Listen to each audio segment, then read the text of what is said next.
Good morning. To all of you who have been here yesterday, please excuse, we're going to say the same things again.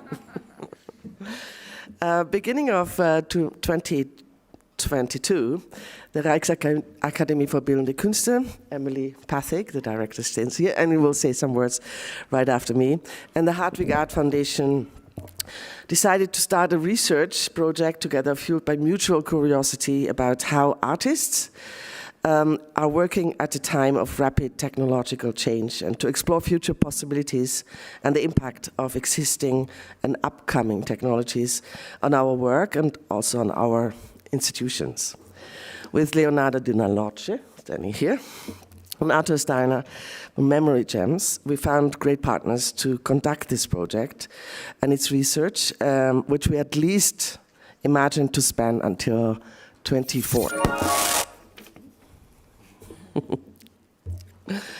This conference now is the first public program of our project, and we are very thankful to Balie to collaborate with us on it. Thank you to Juri Albrecht, the director of Balie, and the great team of Balie to make this conference happen. Leonardo will speak just after, and for the time being, I will talk a bit about the Hartwig Art Foundation, and Emily will talk about what the interest for the Rijksakademie is. We are working on a new museum just now with the Hartwig Art Foundation, which will be the home to a collage of many functions in one building and also the activities in it. We will have spaces for communities to use, spaces to show art in its widest appearances, spaces for interdisciplinary hybrid forms of working and experiencing, and spaces for living and working literally in the museum. Our questions, of course, are what kind of spaces do we need in the future for the physical but also the virtual appearance of art, and how will they look like? How can we support new generations of artists whose needs and work methods are not accounted for by current art world models? How do the continuous changes in the technologies we use influence the ways of thinking for artists, communities, audiences, and art organizations, also beyond the field of art, regarding authorship, privacy, our democracy, and decision-making, accessibility, sustainability, and economics? For Hartwig Art Foundation, this multi-year project is a way to learn and to explore how it's the comments, how institutions in service of artistic production could look at changing tools, how we can create and continue to create spaces for relevant functions in the evolving conditions of our reality. We hope we can possibly prototype workshops and networks for cultural tenants in our future museum here in Amsterdam, where we want to continuously host new ideas, technologies, and knowledge production in spaces, workshops, and programs as an offer to the artists and cultural producers working with us in the institution, but also in the city and beyond. Looking at the list of all speakers and participants who join us this weekend, I'm sure we will be inspired and come out of this conference with many constructive questions, ideas, encounters, and hopefully many, many extended networks. Thank you again to Juri Albrecht and the Jante Mosselman and the entire Balie team. A big thank to Leonardo and Arthur from Memory Gems. Thank you to the great team of Hartwig Art Foundation. We're very, very, very personal now. To Astrid Schumacher and Henry Sandro, who sits there. Again on the computer, who has single-handedly organized not only all the communication of Hartwig Art Foundation, but this conference. We also thank Laura Urbo for introducing us to the new tools in communication and taking care of our Discord community. Passing on to Emily to speak about your ideas. Thank you so much. Well, I'll continue the line of thanks, and then I'll say a little bit about how the Rijksakademie comes to this. First of all, thank you to the Hartwig Art Foundation for the collaboration. We started a journey out of mutual curiosity, and that started with some research earlier in the year conducted by, last year in fact, by Leonardo and Arthur. And this is the next step in our journey together. I want to also say thank you to Henry for all the fantastic work on this conference. I'd like to thank the Rijksacademy team, especially those who've been most closely involved in this event, Martijn Jahalman, José Biscaya, and Jim Van Kale.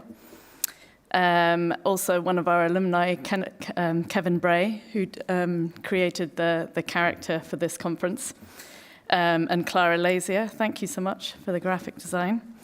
Yesterday, we had some fantastic workshops at the Rijksacademy as the start of this event. And I'd like to thank those who delivered these, which was Black Swan, Iang Cheng's studio and team, and the And it felt really exciting to get started on this and to dip into their worlds. So thank you very much for sharing those so generously. So before I hand over to Memory Gems, I'd like to say a little bit about how the Rijksacademy came into all of this.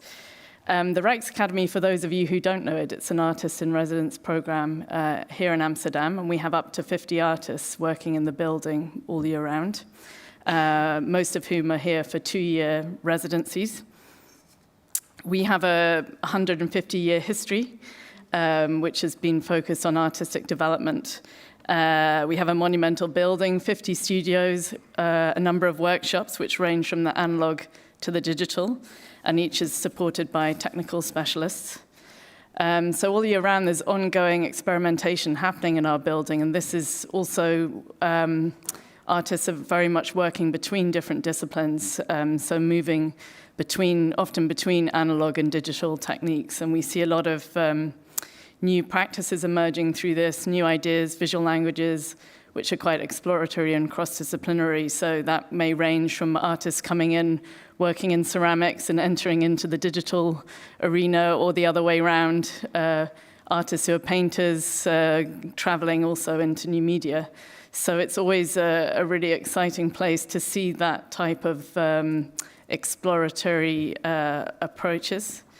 As an organization, we're really fueled by practice, and we're trying to anticipate, both reflect and observe what artists need, but also anticipate where art is going and what artists will need in the future. And we're also very aware that we're working with new generations of artists all the time, and now digital natives. So a challenge for us is always to try and see how we can cater to and facilitate the artists of this generation, but also of the future. And that's part of the reason why we embarked on this research, which was really to try and, in a way, learn from those who are practicing in the field in very different ways from some of the things that we know at the moment. So it's really an event which is created out of curiosity, wanting to share knowledge, to learn, to exchange, to build networks and new relationships. And we're really excited about the amazing speakers that we have here today, and to learn from them and to talk, to build a community around this work and to see where we go next. So having dropped into the workshops yesterday, saw a lot of exciting things happening, and I'm very curious to see where this can go and how we can build on it. So I'm going to hand over to Leonardo to introduce more about the event today. Thanks so much. I'm going to be very brief. So I'm Leonardo from Memory Gems. Those of you who don't know what Memory Gems is, we work with cultural organizations and companies from around the world to help them navigate the nexus of virtual and physical through curation, advice, and strategy. And I want to thank Emily and Beatrix for the kind introduction to the project, but also for initiating and supporting this conference and the project at large. So I'm going to be quite straightforward. The goal of the conference is to critically engage with the metaverse, both as a sociocultural context in the making, as well as a moment in time of convergence of different technologies and what the implications are for artists and the art field in general. In order, to achieve this goal, we organize a conference that is essentially an anthology of approaches by great international artists, researchers, and technologists. So on the one hand, these approaches remind us that the metaverse doesn't exist in a vacuum. When I say metaverse, I'm sure you're thinking of virtual worlds, gaming worlds, maybe Mark Zuckerberg's face. But the reality is that the metaverse has definitely a very strong physical component, and it is influenced by the physical realm through things like laws and regulations, the distribution of hardware. So the question, who can access it, the infrastructure that sustained it, and the cost of this infrastructure. On the other hand, it's also a moment in time where decades in the making technologies are finally coming to fruition for mainstream applications, all at the same time, roughly. You for sure know ChatGPT and Balie. AI, since a few months, is everywhere in the media. Blockchain is 10+ years old already and being applied to many more sectors. Game engines used to be just the keystone of the gaming industry, but now they're essentially the backbone of the entire entertainment system. So, examples can continue forever. But we are interested really in this overlap of technologies and what kind of frictions this overlap creates, what opportunities it creates, and essentially how artists engage with all these, both pushing forward the technologies and pushing back against them. To conclude, we hope the conference is a welcoming setting to discuss all of these. I know there is many feelings also attached often to the metaverse and such conversations, but we want to thank the speakers for being here. We want to thank also the speakers who are going to talk online, and we have here a screen that represents the Discord community, so there is also an online audience following us on live stream. So without further ado, I'm inviting Iang Cheng and Mantegna from the Balie on stage for some house rules for the day. Thank you.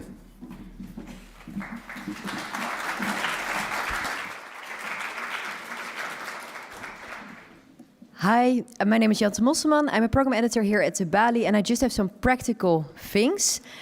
First of all, there's going to be a few breaks in between the program. In the coffee breaks, there is free coffee for everyone upstairs. So please go upstairs to the big wooden stairs. Lunch is not included unless you have a blue wristband. But there's some spaces in the restaurant of the Balie, and there's also spaces outside, of course, and it's a lovely day. Very important, everything is live streamed. So if you are asking a question, your face will be also on the live stream. If you don't want that, please lay low or ask your questions via Discord. With the QR code that you see over there, you go directly to the website and you can see the whole program. And yeah, that is it, I think, for now. I'm going to introduce Barbara Cueto, who is going to moderate the first program. She is the digital curator of CO Berlin. She's published, convened, and curated projects internationally at the Institute of Singapore Art Museum, Van Abbe Museum, MoMA Moscow for the 6th Moscow Biennale for Young Art in Russia, and Museum of Modern and Contemporary Arts in Seoul in South Korea, and many, many more. I'm not going to list them all because that would be, then you would have to listen to me for a really long time, but please give her a warm applause, Barbara Cueto.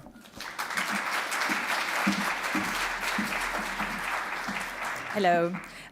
Welcome everyone to the first of the part of the program today of the Art in the Age of Metaverse. I'm going to introduce the keynote speaker, Micaela Mantegna, who's an abo gamer, and that doesn't really translate very funny, but it's really funny in Spanish, so I will say it anyways. She's an activist, a video game evangelist, a lawyer who's specializing in video games, policy, XR, and artificial intelligence. She's currently affiliated at the Berkman Klein Center at the Harvard University, and her research focuses on metaverse ethics and governance. And she just published a book. She will probably mention it.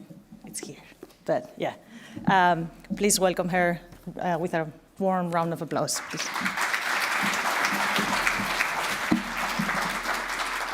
Thank you so much. It's a pleasure to be here. Thank you for organizing and inviting me. And it's such an honor and responsibility to talk about the metaverse. Let's hope this works. We are going to switch to the... Yes, they work, yes. First success in the evening, that's great. We're going to talk about the metaverse. I know there is a lot of skepticism about the metaverse, so please bear with me when we talk about this. It has many names. We can talk about this in different ways, but let's stick it to the metaverse because it's what we are used to. So, what is the metaverse? It's like the first question. And if we go back to the 90s and the internet, if you ask the same question about what is the internet, you can have like many different answers. In fact, this is still from an interview to Bill Gates. And he was trying to explain what the internet was at that moment and what the internet could be after that. And of course, since the 90s, internet has shifted, and nowadays we most sometimes equate internet with social media, so it's still in flux. And with the metaverse, it's something very similar, because we can think about the metaverse like in 3 stages. We can go to the past and see how it started, and I like to resume it like the book, the Holy Grail, the philosophy, and the games. How it's going now, did you watch this movie? Have you ever watched this movie? I could recommend. But it's like everything, everywhere, all at once. The metaverse is everywhere, is everything, is covered like overlapping concepts. And what are the risks and the future and the possibilities beyond now? So, everyone probably have heard about this book and how the concept of the metaverse was coined. By my word of advice about this is like, the metaverse from Snow Crash is a dystopian tale. It's not a happy metaverse. And it's also a very exclusionary metaverse, because the people that was at that metaverse, it was like the people that had access to information technology, and the people that was at the top of the society. Or people that was technically savvy, but the metaverse from Snow Crash was not for everyone. And this is not, I like to say that it's not a blueprint, but a cautionary tale. We should avoid this kind of metaverse. And also, the metaverse from Snow Crash is centralized, which is something to have in mind when we are seeing the dangers of how centralization has inflicted to our current internet. There are many trekkers in the Star Trek fans in the audience? Always I have to ask, thank you, I always have to ask. But if you remember from Star Trek The Next Generation, these holodecks were there, these devices that were like kind of rooms, when you go inside the room, and everything was created, and you can have like interaction with different worlds, stories, recreations. With the interesting thing is like, it was not just visual, but you have like real interactions. You have, and not through haptics, it was like matter being created into that space. So that's why I like to say that the holodecks are like the holy grail of the metaverse research. And also another old reference, but if you go back to The Matrix is yet another cautionary tale, and you can find some hints about the metaverse in simulation theory and about simulated worlds, but also in the economic incentives of being in a world where your attention is being captured and you are kept kind of like in a state of sleep. And when you go back to the games, because everyone talks about Fortnite and Roblox as proto-metaverses, there are a lot of things that we can take away.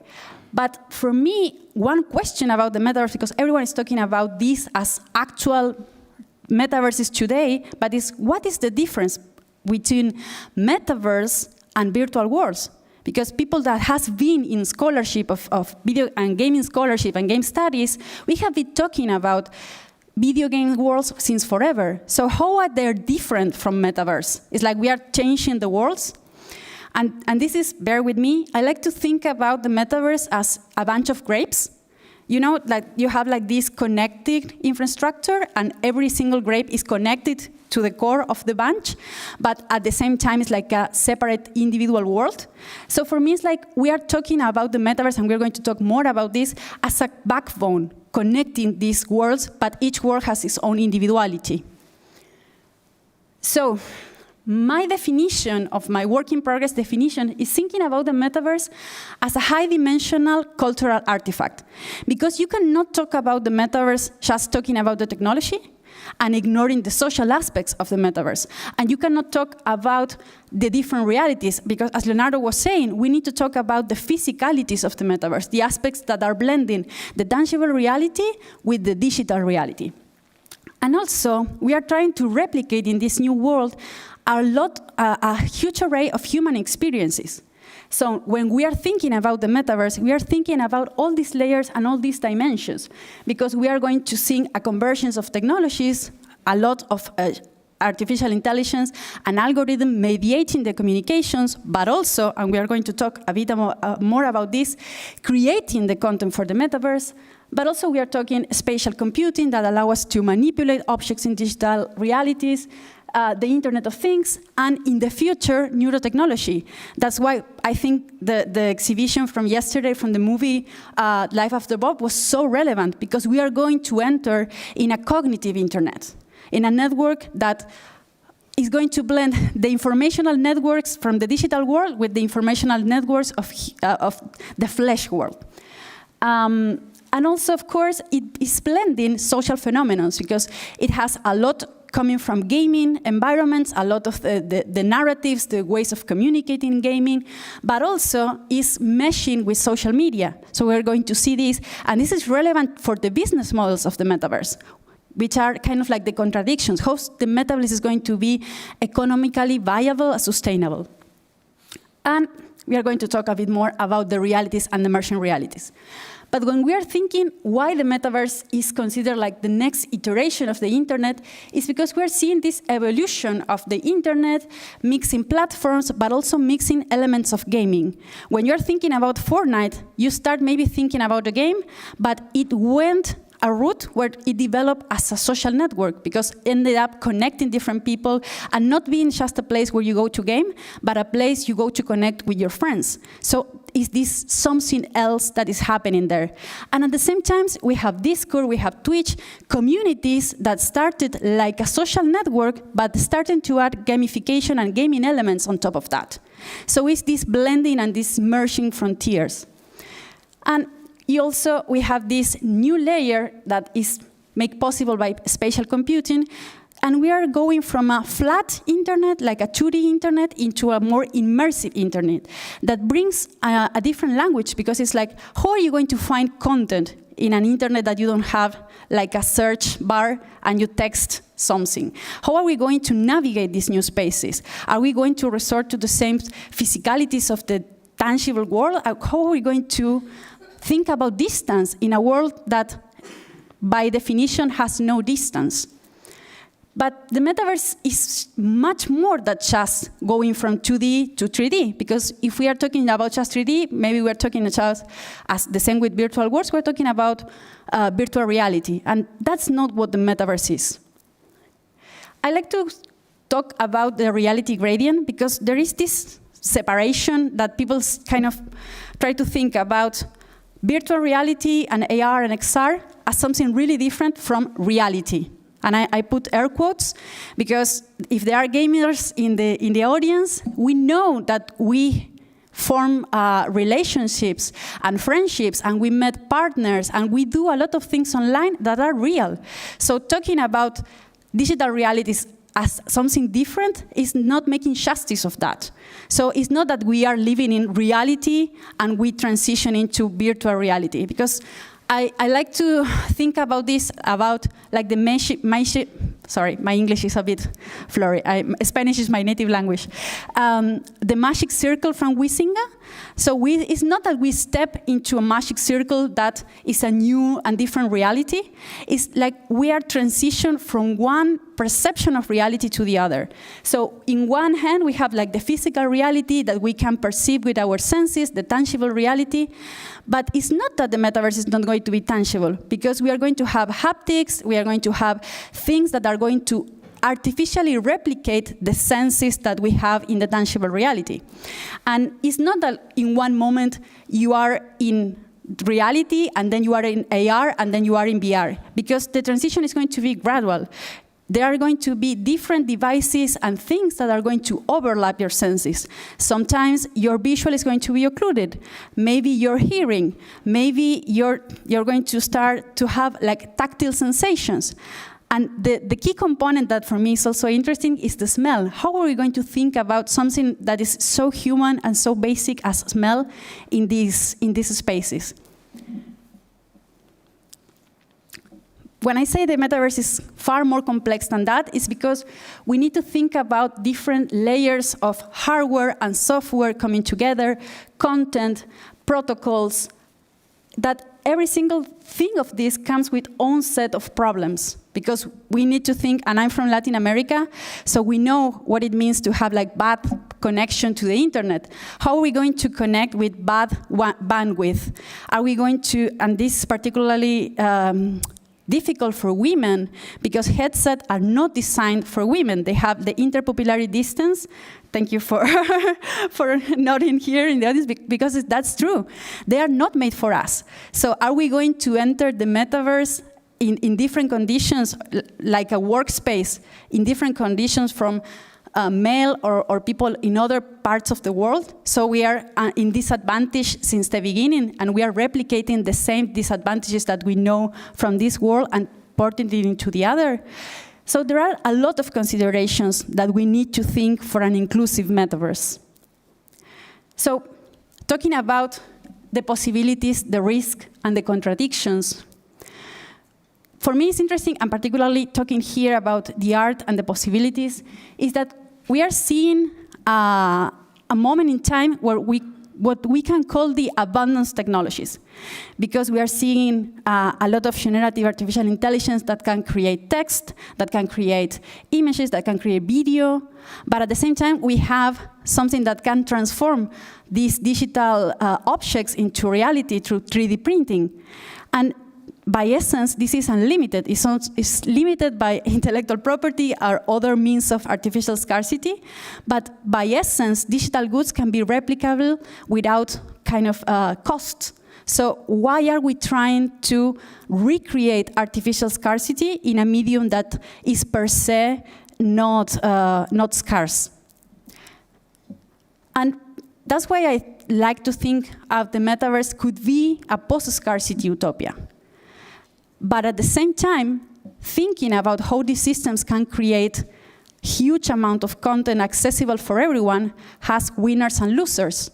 Because we can have like new tools for content creation, and we need new tools for production, because it's not just art, it's items, it's functional things. But at the same time, this brings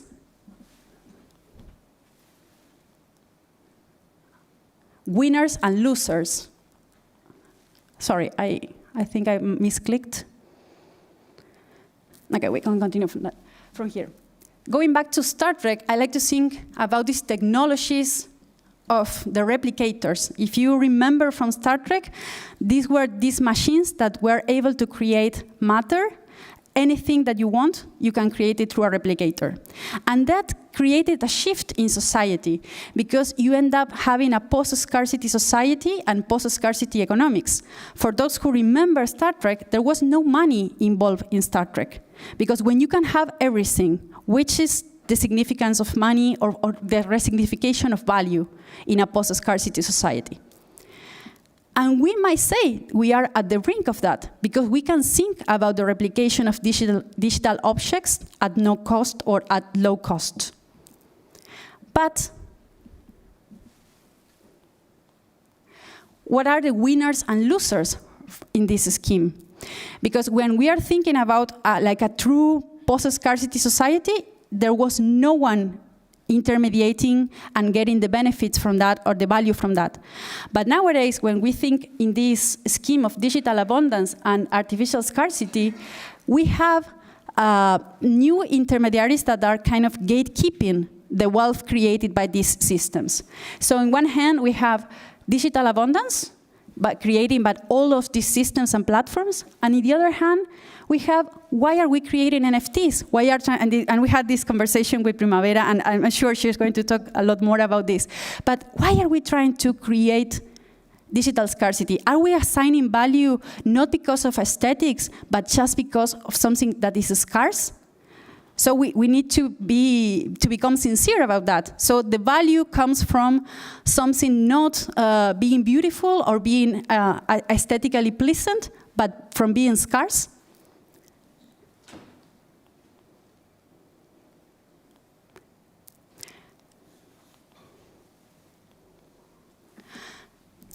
And who are the winners and losers in this? Because we need to talk about the ethics of generative AI. when we are thinking about creating content, we can see systems that are creating code, that are creating text, that are creating images. We are seeing systems now that are able to create 3D models from text. So, and this is just the beginning, because it's, as Leonardo was saying, this has been in the past few months, and it's just starting. But at the same time, this is so much potential, and so much could be like a revolutionary change for humanity. But at the same time, we are trying to replicate problems that we already know from the actual internet and from the actual technology.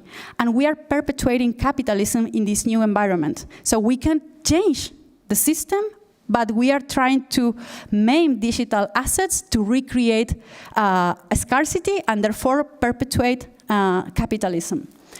So when we are thinking about the ethics of generative AI, because, and I'm going to talk a lot about this, but we need to distinguish the ethical considerations of generative AI from the legal considerations, because we can say that it's ethically wrong, the appropriation of labor to recreate and reproduce the work of artists as training datasets, but we can debate if that is legal or not, because the way that copyright today works is not designed to kind of hold the new paradigm of generative AI. And I like to think that we started to ask, I have been in AI ethics for many years, and we thought a lot about artificial intelligence and what is intelligence, and we go back to the original paper from Turing in computer machinery, thinking about what is intelligent, if these systems are mimicking what humans do, or they can be truly intelligent. And the thing is, like, we now have the same question about creativity. Are the systems creative, or they are producing outputs that we think are creative enough? And in the end, does it matter? Because if we can appreciate something and find value in something created by a system, should we interrogate it if it is creative or not, or should we say that the output is creative and find value in that? And if you go back, because the thing is, like, these systems, I know that everyone is like criticizing the hands and that these systems cannot draw hands or cannot do well some things. But if you go back just a few years, these were the outputs of generative artificial intelligence from GANs, a system and a model that was called generative adversarial networks. And if you can see the cats, some of the cats were kind of like, you can identify that was a cat, and some like this one are cats from hell. And if you go like just fast forward like a little, in a few years, we have this. And it's not just that it can create an image, it can replicate the style, it can extrapolate the style. And this is just like the tip of the iceberg.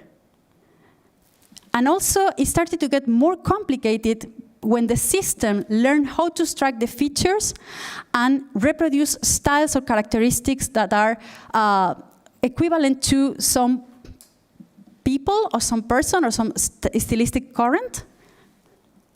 And it's particularly tricky when we start thinking about living artists. Is it ethical to use a prompt from a living artist? Is ethical to reproduce that work? Are we talking about economies of scale? Because one thing is, like, we were talking a lot during these days about this. Culture is built in reproduction and replication. We learn by seeing other people do, and we are a product of all the culture that is on our past. So the thing about AI is, like, it's able to do it at scale and very quickly. But is it essentially different from someone going to a museum, sitting and copying, and then learning by a book how to draw anatomy? And I think, like, the difference here is who is gatekeeping also these results, because one thing is talking about stable diffusion, which is an open model, and another thing is talking about a model that learns, trains, and that puts a gatekeeping, and you have to pay to have access for that. So that's why I say, like, the legality is one thing and the ethics are other thing. And this is an experiment that I did last year when I had for access to Balie. I was part of the red team that had access on March 2022. And the thing is that I started to try if some of these results were for me surprising or creative. And because I used to think about these systems as something that were mere copies or replications. And I started to find value in the outputs, because it's not just a collage or a mashup. You can find different elements that are interesting or are aesthetically interesting. And this is just the tip of the iceberg, because we are going to see new systems are capable of reproducing 3D models. For example, NVIDIA has this model as Get3D. Sorry that. This is Meta, Make a Video, when you can create an animation from a text prompt.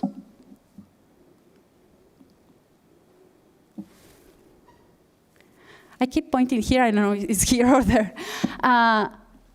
And we have here Balie's Pointy, which is able to create a 3D model and a mesh from that 3D model, from text.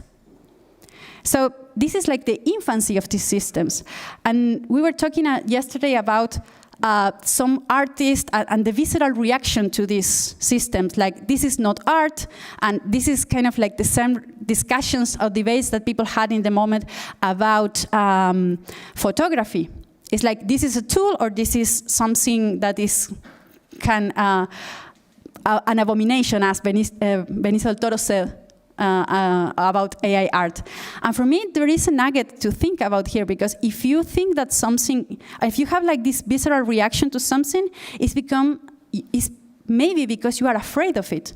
Because today, maybe AI is not able to do hands well, but you have seen in how few years AI went from doing these horrible cuts to these kind of interesting illustrations.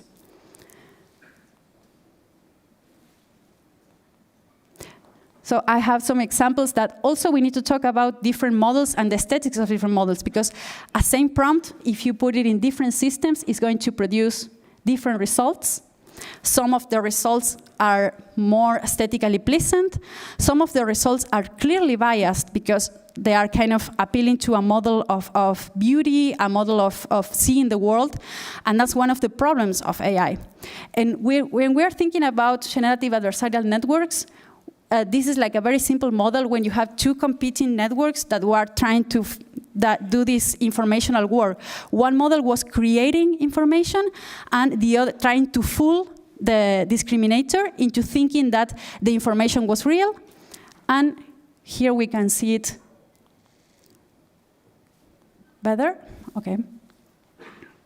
I'm so sorry, technology. I'm criticizing technology, and technology doesn't want to work.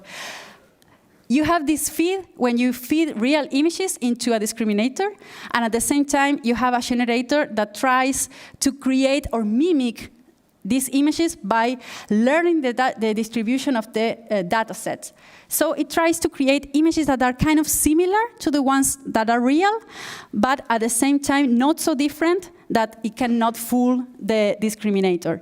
And in that process, the system learns to produce better images. That was like the general architecture of generative adversarial networks, which was like one of the first generative AI models.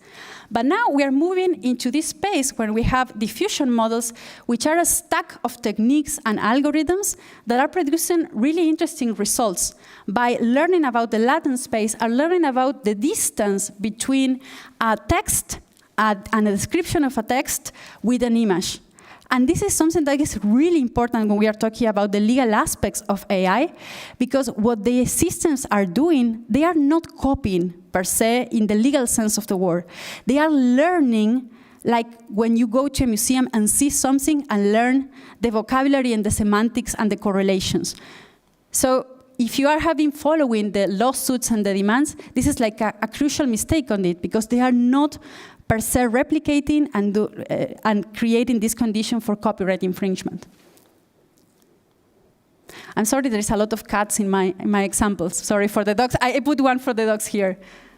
So when we are thinking about the problems that generative AI is bringing to the table to copyright, we need to think about authorship, so who is the author of the new work? Are we going to assign authorship to AI outputs? But at the same time, we need to think about originality, which is a requirement for copyright law. Are these products of generative AI original enough? Are they creative? And that take us away from the language, the legal language, to go back to the language of the arts. What is creativity? How do you consider something to be creative? And in authorship, there are no simple answers. Because if you start thinking about who are you going to assign authorship from these outputs, you have all these possibilities. Because also, when you are creating with AI, it's a co-creation. So you could end up thinking like, AI is a tool, or AI could be an autonomous creator. And from there, also start to think on all the variables. Because you can think about AI as assisting you in your work, but also that's a problem, because are you going to assign authorship to the person that is creating the model? For example, are we going to assign every single authorship from Midjourney outputs to Midjourney and the creators of the model? Are we going to deny the originality in the people writing the prompts? Or are we going to think, like, no, the person that writes the prompt is the one that should have authorship of the output? Because think about this, if you use a word processor, imagine if everything you write on this tool belongs to Microsoft Corporation because you write it in Word. So that might be something similar when we're talking about AI. Are we going to say that everything belongs to Midjourney? Are we going to say that everything belongs to the people that is creating this? Are we thinking about joint authorship? Are we thinking about combining the outputs of the model with the outputs of the person that is writing the prompts? And in the other side is, are we going to think about AI as something that we can attribute personhood? Can be AI autonomous and creative enough to be assigned authorship on these outputs? And there is a precedence about this, and there is a huge mess in copyright law. Because if you have been following, last year, the Copyright Office in the United States assigned registration of AI-generated work on a comic. The text was written by a person, but the images of the comic were generated by Midjourney and AI. And a few months later, they backtrack on that registration and say the registration was limited only to the text of the comic, not to the images. Because, and you might remember this, I'm creating suspense. You might remember this, but the US Copyright Office has a compendium which puts us a requirement to have human authorship. But that's not technically a legal requirement in international copyright law. Not every country has in their copyright regulation that it needs to be a human to be an author. And if you remember this case, it was like the famous case of the monkey selfie. And a lot of the things that happen in this case can be applied to AI. It's like, are we going to assign authorship to the monkey? Are we going to assign authorship to the AI?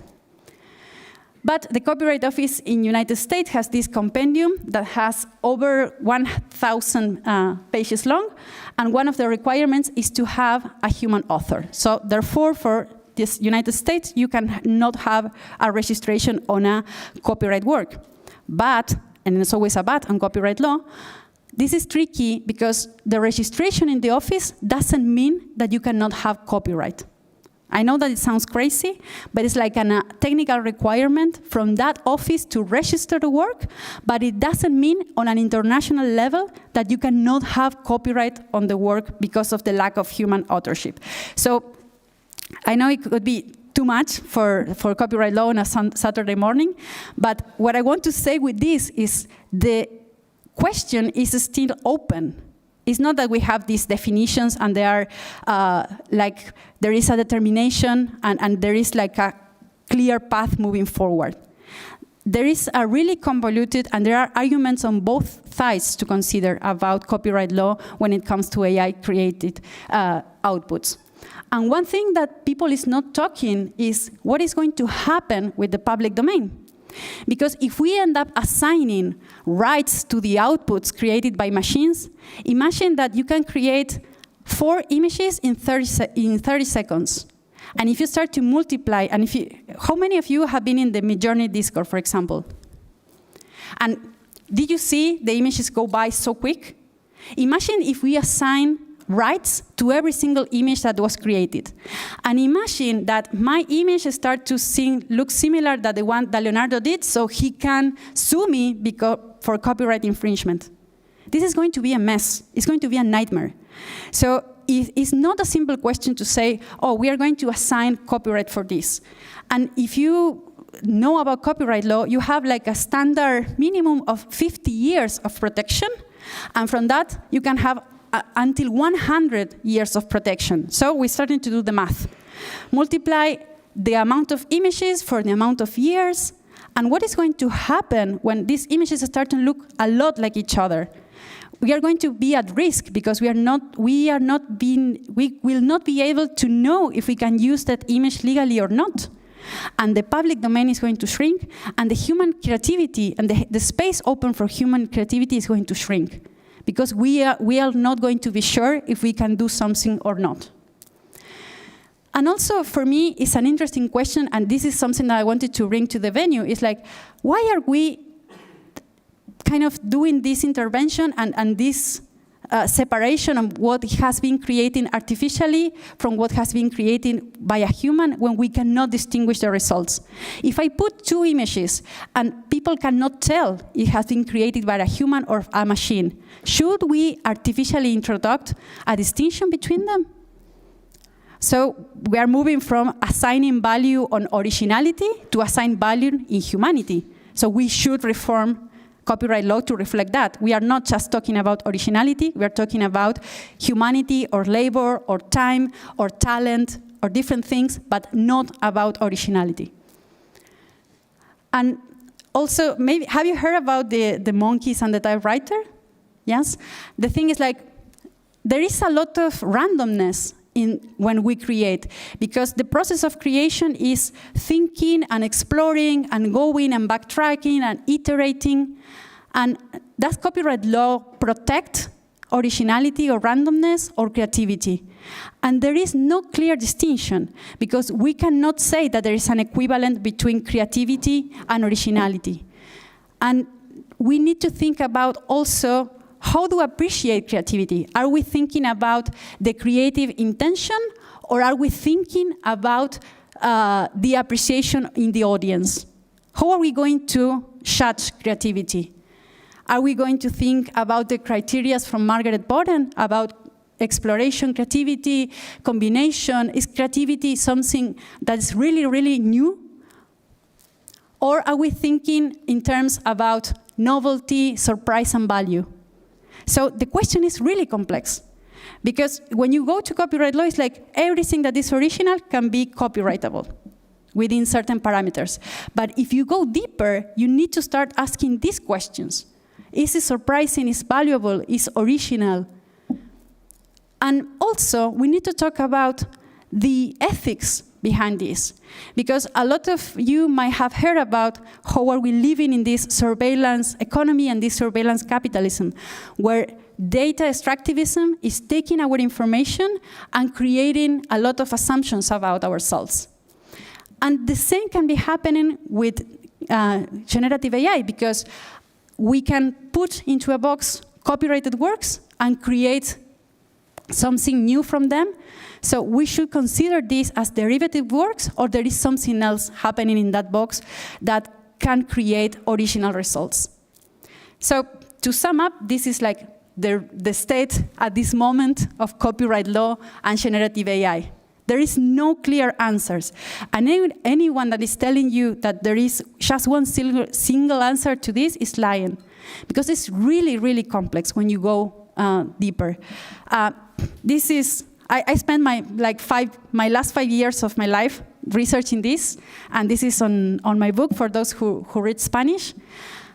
But what I want to leave you with is like, when we're talking about the metaverse, we are talking a lot about generative AI, because these worlds are going to need content to be populated, and that content is probably going to be generated with an AI, and that comes with a set of problems and assumptions that are kind of port from the current problems and the risk of our current internet.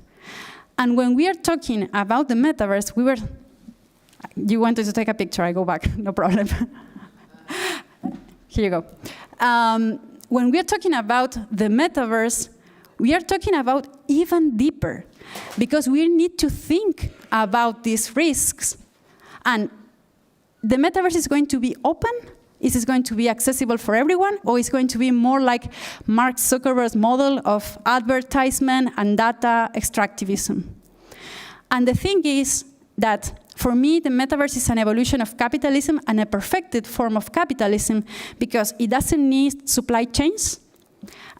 It's taking more control over your information and your data, and this is something that intellectual property has work to do, because it's not the same to own a book in a physical world where you can lend it, when you can gift it, to own, with air quotes, digital content, because that relationship is mediated through licenses. You cannot do the same things.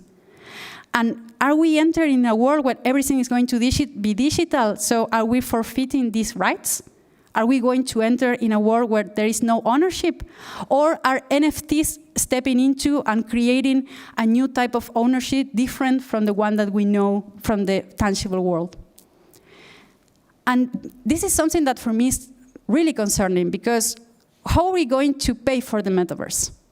Are we going to resort to the same business models that we already know about attention and data extractivism? Are we going to rely on these algorithms to process this information?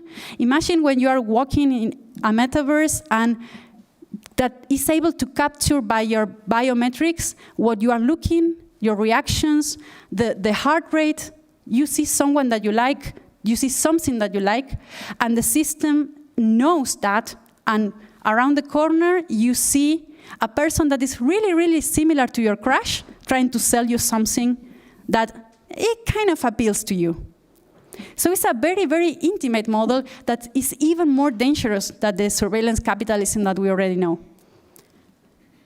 And today we know that these models are able to extract very sensitive information about ourselves and create inferences about the things we like and the things we love. Who knows this movie? So, did someone remember this movie? It's a really old movie that's called Bedazzled, and this was the devil, and God and the devil were seeing people from above, and they assigned labels to us. So when you saw someone, you knew their weaknesses, you knew the things they like. And imagine a reality when, with AR, you can go walking and see someone and knows their name, where they live, the things they like. How is going to transform our communication and the way we relate to each other? And also, and this is very important, the data sets which AI is being trained are biased, because we as humans are biased. And we are involuntary and voluntary translating the same inequalities that we have in the tangible world into the digital world. This prompt was the most beautiful person in the world. Do you see something here? Scary, right? And I never know where to point. This is like the same prompt on September. And they tried to change that and include differences. But you know, the last picture is not the same quality as the first picture because of the amount of data. And also, I feel like Harry Potter, like doing this. Okay. But also this. It's not just gender, it's race, it's economics, it's status. And as our data sets are biased, our results are biased, and the things that we are going to create in the metaverse are going to be biased as well.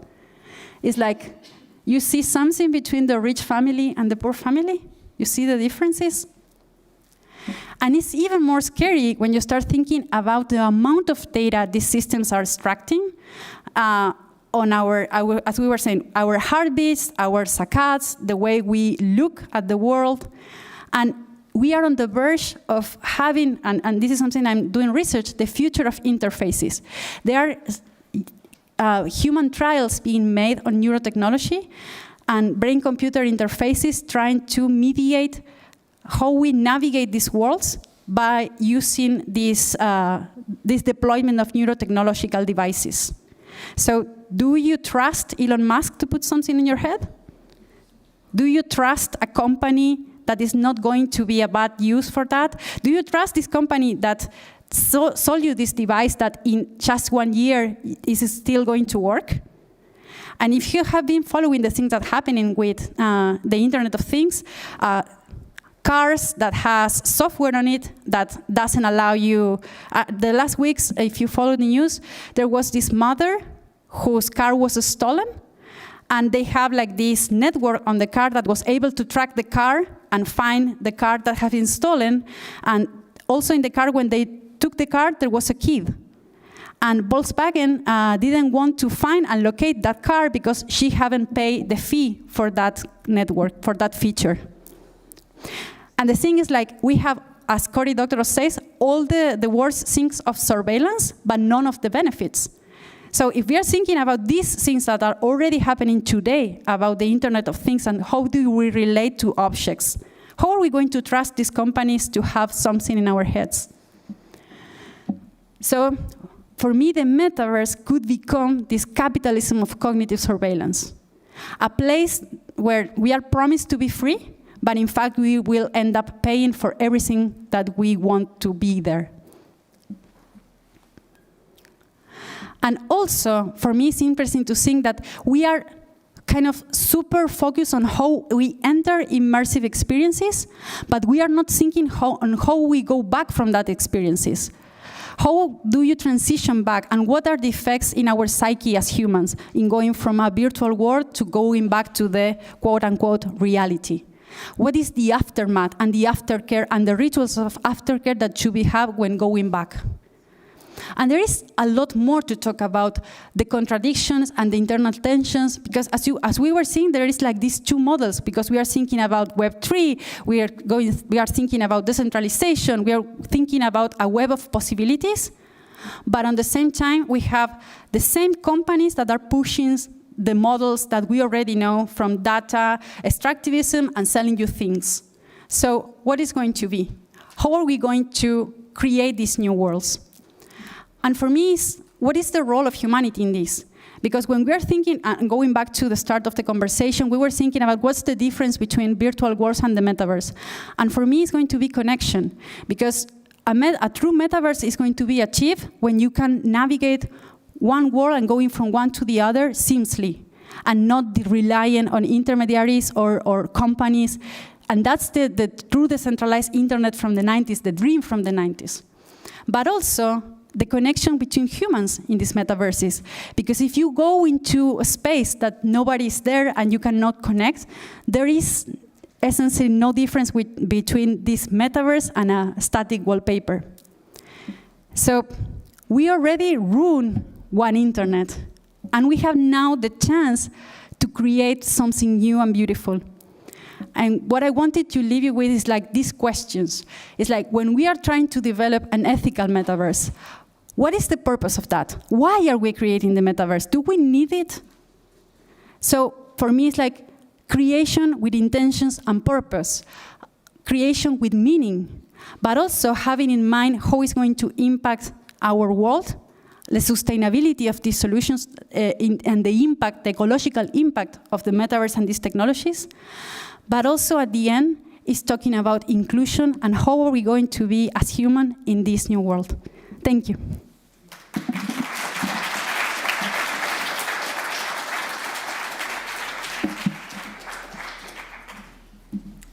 Thank you, Micaela. We're going to take a couple of questions and then we're going to go to the panel discussion. Is there anyone? Yeah, I see one hand. Hello, thank you for your talk. I was really pleased at the end to see the word sustainability because you spoke from the beginning about abundance. You talked about data as the new oil.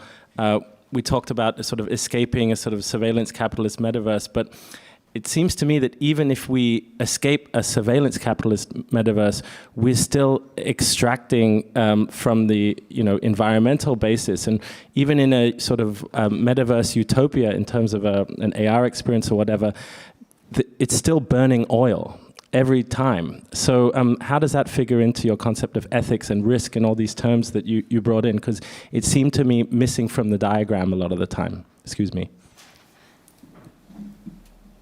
This is a great question because it's also an unsolved question. And for me, one of the most perplexing things is thinking about this digital world in terms of conservation.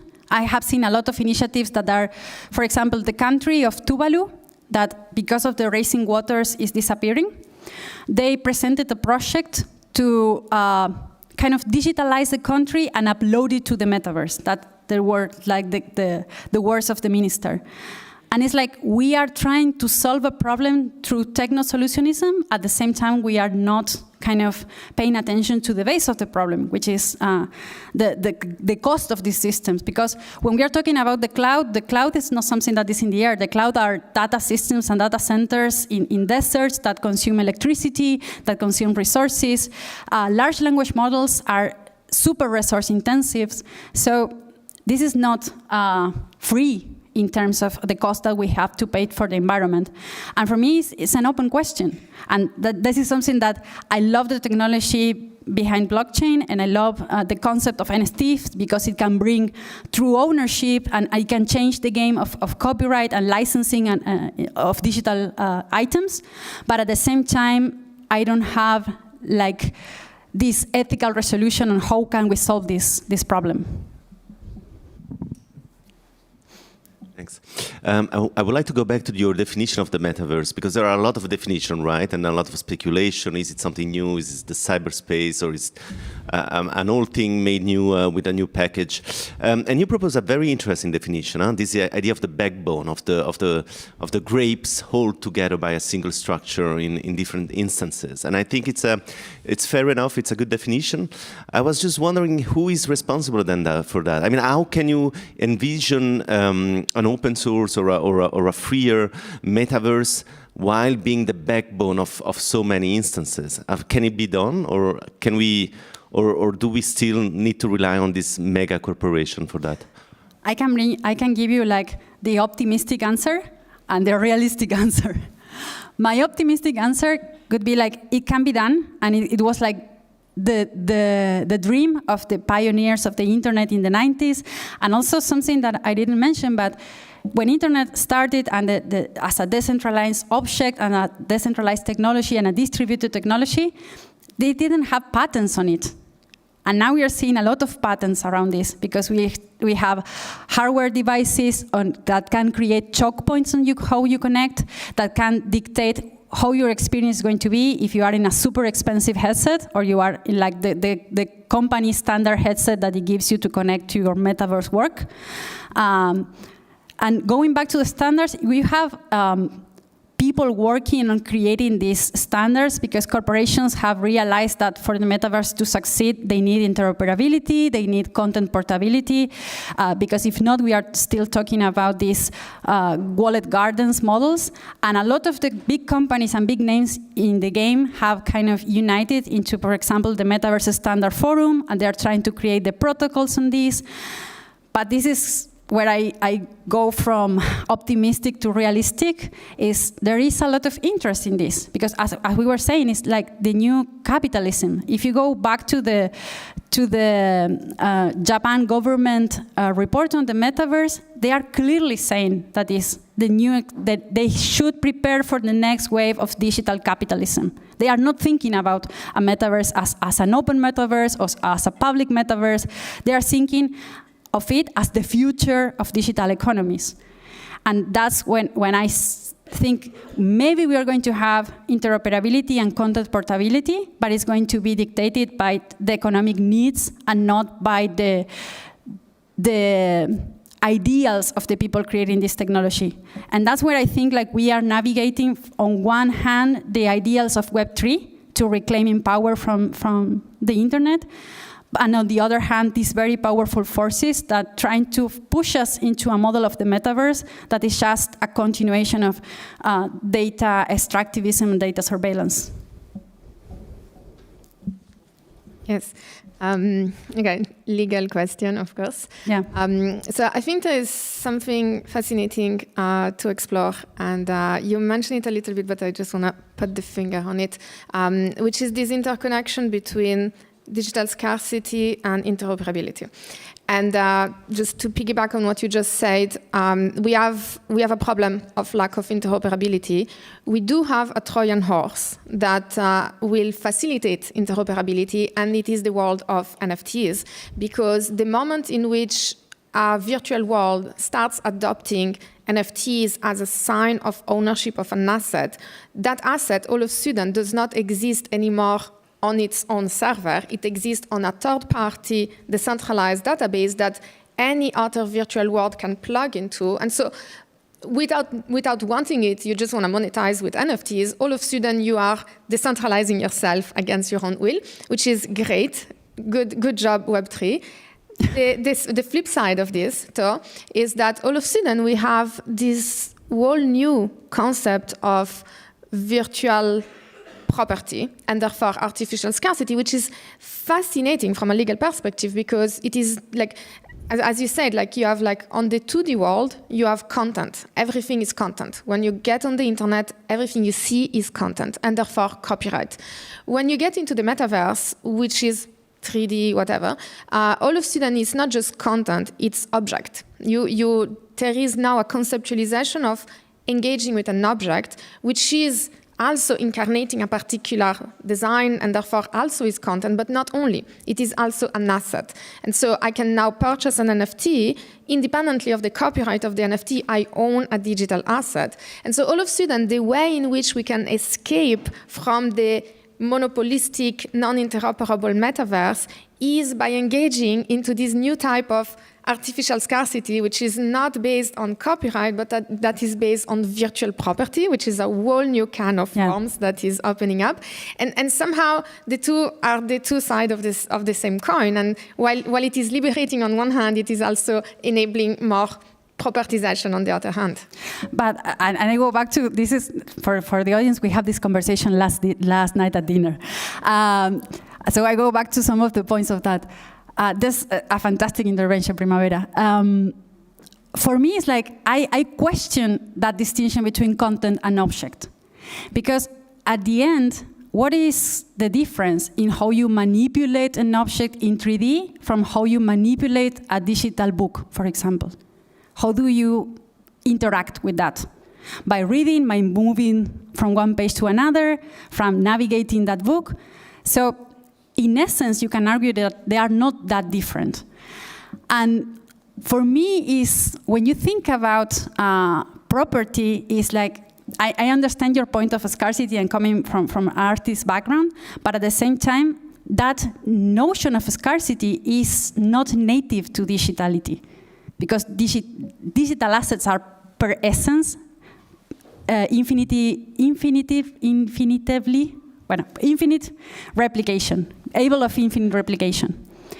And the thing is, when we are thinking about interoperability, and I see your point, it's like now this exists in every point in space. And this is something that in gaming worlds is like, when you're coming from video games, people is talking a lot about how are we going to port, because, and this is the dream of content portability is also a really technical, difficult dream. Because on one hand, you have a technical problem. How are you going to render that object in every single space that works the same, that looks the same? And it's also, that's why I was saying this comes from gaming, because people in gaming worlds are saying, why or how are we going to put like a Minecraft sword in a medieval game and it's going to make sense, it's going to ruin the narratives. You can create some solutions of equivalence there, like having like a technical solution when the object is being rendered in a way that is similar to the narratives, the visuals, the aesthetics of that world, and is somehow transformed. So it's ported, but at the same time it's transformed into something new. And at the same time, you have a legal problem. Because, yet again, copyright and digital exhaustion. When we were talking about a tangible book, we have, because of the first sale principle, you have rights to this that are limited as an author to the first time you sell this. So you can, if I give you this book, you can give it away, you can resell it, you can create secondary markets with this. And this is something that why I was talking about the metaverse as a perfected form of capitalism, because it's going to have more control over what you can and cannot do with digital objects.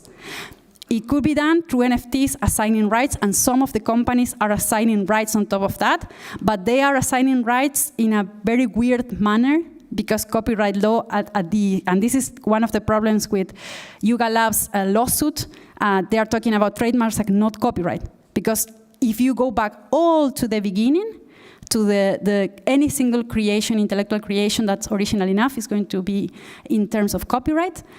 And that comes with this set of problems that every single relationship that you have with a digital good is going to be in terms of licensing. And licensing is not going to give you the same rights as ownership, which is, these are like two different realms of the law. The terms of intellectual property and the terms of ownership. So that's one of the problems. You have a problem of technical interoperability, but at the same time you have a problem of legal interoperability.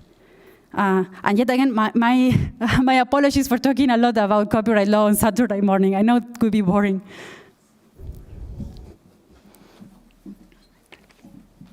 We're going to pass now to the panel and then take questions. So I invite Iang Cheng to join us here on stage. So I'm going to introduce Ian. Is an artist known for his simulations that explore an agent's capacity to deal with the ever-changing environment.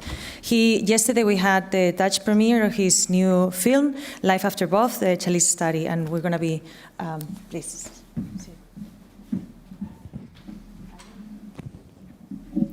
So I see that there's already a lot of questions. So maybe, unfortunately, we don't have time for many more. So we're going to take only 3 questions. So I saw some, that hand there.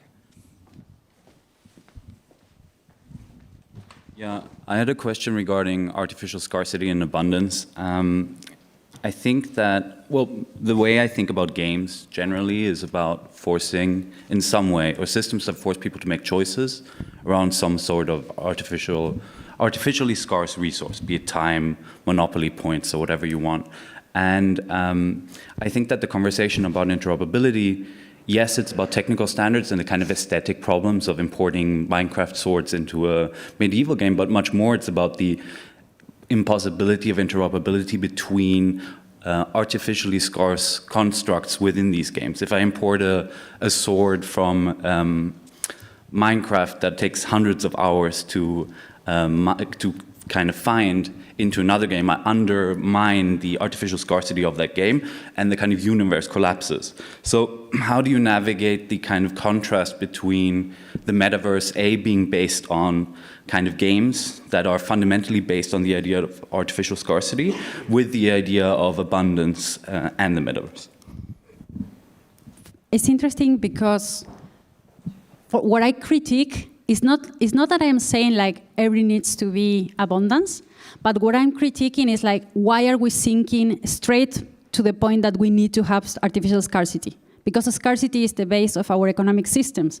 And that's why I always bring Star Trek to the conversation. And there is this fantastic book that's called Trekonomics from an economist that's called Manu Sadia, and thinking about a future of post-scarcity. And my question is like, I understand scarcity in the tangible world because a scarce resource, a scarce time, but when we move to the digital world, the points of scarcities are different because it's human attention. It's like we are the single point of scarcity in a system. That's why the economics of the internet are based on attention, because it's like the one single resource that you cannot replicate. Although I could argue that with digital twins, we can see in the future someone that, and we see that, and this is something you should chime in, we can see above doing things as my digital twin and taking away this point of scarcity. But it's not that I'm saying that we, by definition, we need abundance in everything, but my question is like, why are we straight choosing the model of scarcity? Why, when initially digital assets are non-scarce per se? That's kind of my point. It's like I wanted to critique and leave this open space, because if not, we are replicating the same non-inclusive things about this world. And we already seen, we talk a lot about how the crypto spaces are kind of male-dominated, well, I come from video games, another space that's super male-oriented, and I don't want that kind of world being perpetuated in a world that could be different. And that's why for me it's like a no-brainer. What are we talking about digital land? What are we talking about distance in the metaverse? Like these people paying huge amounts of dollars to be next to Snoop Dogg. Is that such thing like distance in the metaverse? And that's why I want to put like a stop and rethink about this before we go, okay, if we decide that this is the next wave of capitalism, okay, here we go. But don't sell me the thing that in the metaverse we are going to be free and this is the next stage, because in the metaverse, if you want to have like this pink blazer, you're going to have to pay for it. And you are seeing this, gamers in the audience are seeing this, because when you go back to the single-player games, you can have any clothes you wanted. The moment that you have online gaming, you need to pay for everything in your avatar. So for me, it's like those kind of questions. Maybe someone has a question for Ian, someone that watched the movie maybe yesterday, so maybe we could take it a little bit. Any? Yeah.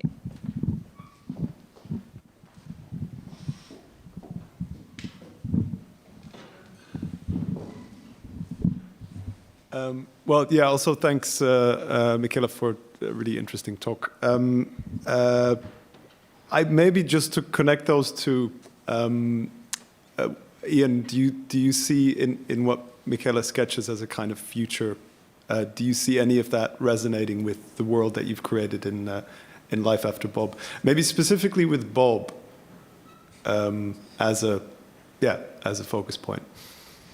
Yeah, I mean, I was just thinking about your remark just now, and well, so much of what I do as an artist and what I did in Life After Bob is try to like speculate on a psychological level, because I think that's what a film, what art can do so well. And when you're talking about the pink blazer, what struck me was that when you're using the example of a single-player game, how you could continuously mod it and it's for yourself, and for some reason, there's no digital scarcity even required in that scenario. But somehow when digital objects enter a social scenario, a multiplayer game, or like an online platform, the idea of one's psychological social status suddenly becomes really paramount, and the idea of being proximal to Snoop Dogg's Decentraland land is I would speculate for that person who bought that, is a sign of status, or a kind of an expression of status. And somehow that seems to be the psychological hinge point of when we all just like suddenly dogpile onto ideas of scarcity, when it becomes a social arena, and the reptile part of our brain that deals with status suddenly lights up, and we have to like find expressions for it. But it's true in single player games, you can be more of an innocent child, creatively, generatively, making whatever you want freely. I don't have further thoughts on legally where that would go, but I think there's a distinction when things enter a single-player game to a multiplayer game, and there's almost like a legal distinction that has to happen when that happens. With Life After Bob, Bob was, for Chalice's purposes, a single-player entity, but unique to her, imprinted on her since birth, and in a way, like the ultimate NFT, like super unique to her. The way that her life, her identity is a very unique, irreplicable, immutable thing. Yeah.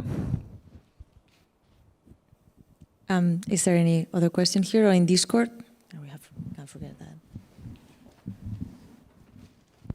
That maybe goes back more to Micaela's points. The question that we have is, when we say that the metaverse is not a closed space but linked to our real world, can there even be a utopia that is not capitalist? The metaverse, nevertheless, is the result of the work of people who have to survive in the real world.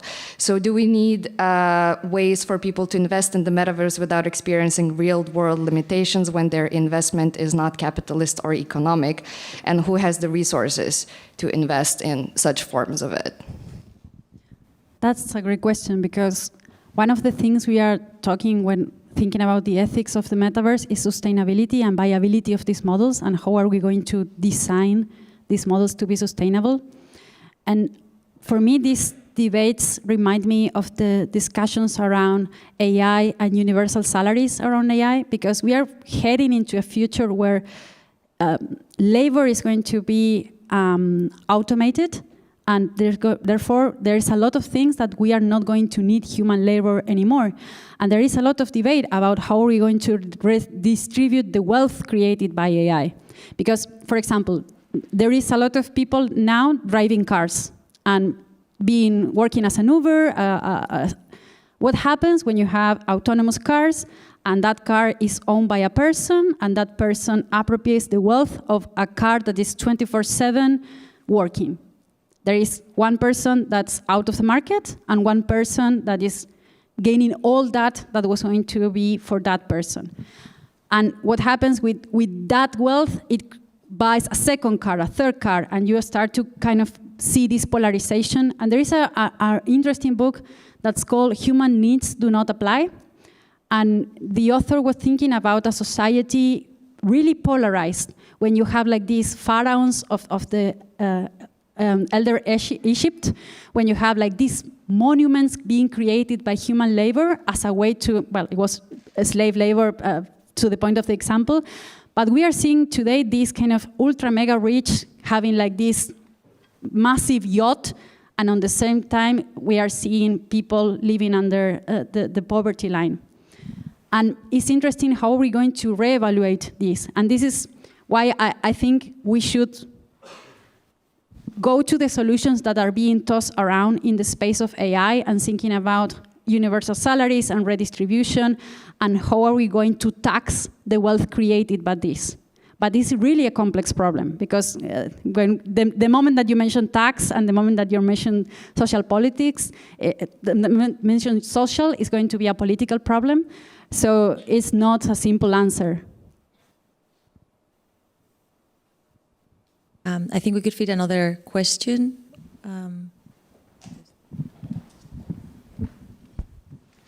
Yeah, I wanted to go back to the question of status, because I think that as a society, if there is something that I think we will never get rid of, is the status, the eagerness to distinguish ourselves from others. And the interesting thing is that in the physical world, we have this wonderful mechanism to indicate status, which is material scarcity and creating things that are even more scarce in order to be able to display your status even more.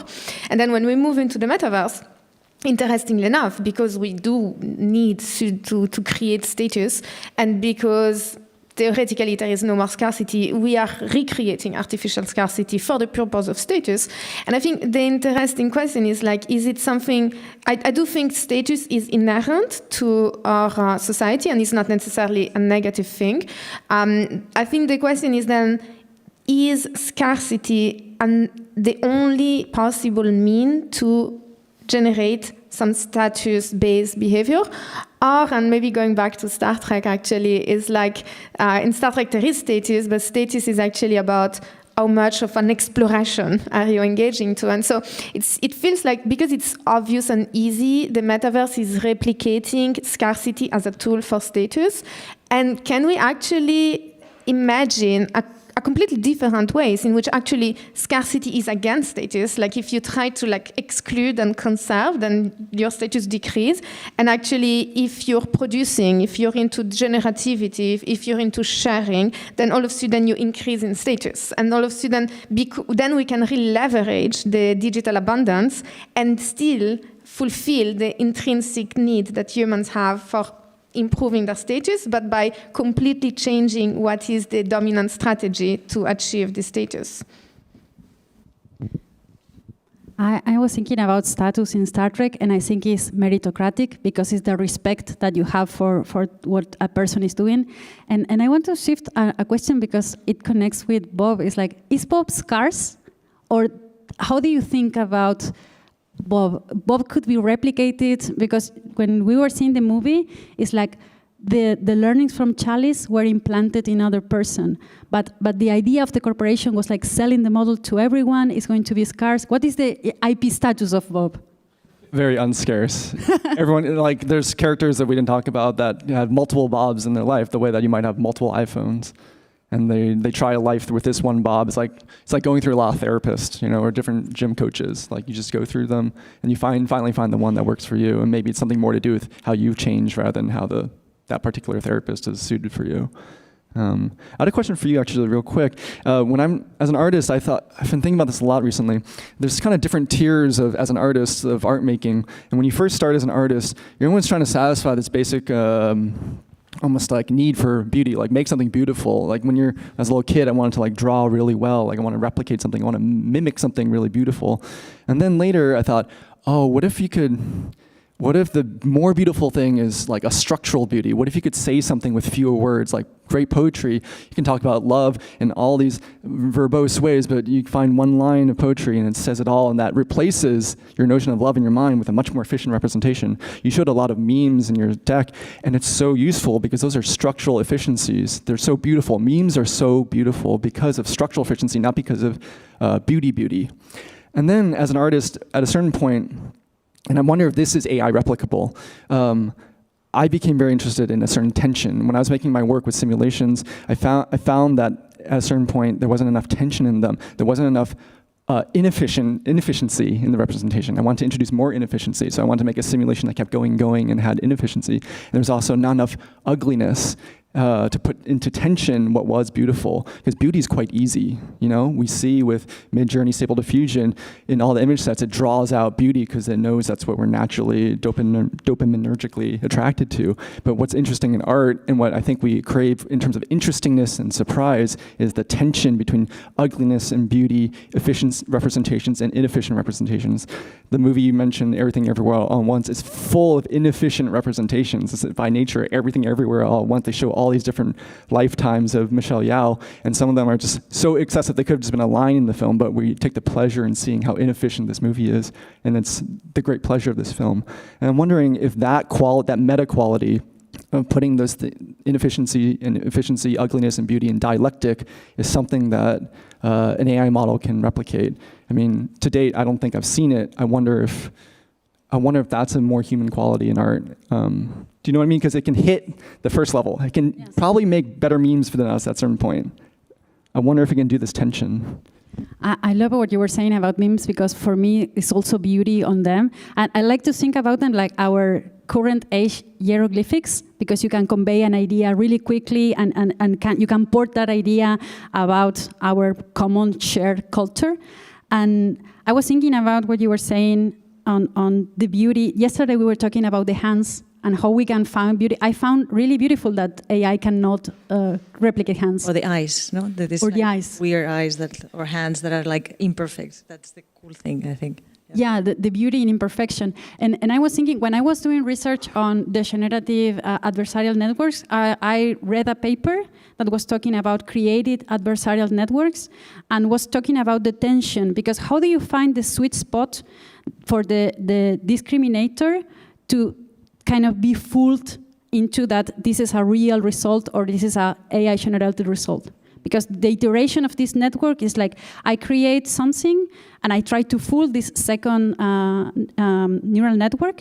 And this neural network, when this neural network is not fooled, the first network learns and therefore produces better results.